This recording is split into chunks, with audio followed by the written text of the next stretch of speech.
il y a un autre point qui m'intéresse vraiment, c'est les actifs déstressés, par exemple. C'est être capable de voir qu'il y a un truc auquel les gens n'ont pas voulu regarder. On a un cas, ça va être par exemple un milliardaire qui est mort. Parce que là, il y a eu un cas, par exemple, on discutait. Et ils ont un mec qui est un bâtard, donc le père l'avait pas reconnu, mais génétiquement, effectivement, il est héritier. Donc ils ont tout checké. Donc ils ont le dossier, parce que l'avocat vient les voir. Eux, ils disent, bah écoute, c'est très bien, on prend le dossier, on a une équipe légale.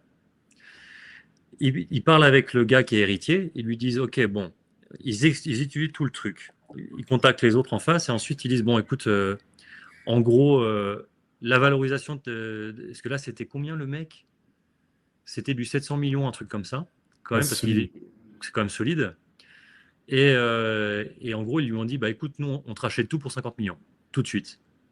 Et par contre, on te récupère tes droits. Ou alors, tu fais la procédure et t'attends 2 ans ou 3 ans. Le mec, il vient, enfin, je sais pas, son père, il l'a peut-être tué pendant le carnaval, tu vois. Enfin, on sait quoi. Il l'a pas reconnu. Bon. Et le mec, il a pas l'éducation forcément financière, tu vois. Donc, il se dit, bah, je prends 50 millions tout de suite. Alors qu'il pourrait juste attendre et puis passer avec un vrai avocat et sans passer par ces mecs-là. Mais en fait, du coup, c'est une opportunité d'actifs déstressés, c'est-à-dire que on a la possibilité d'acheter des actifs à une valeur qui est totalement dévalorisée.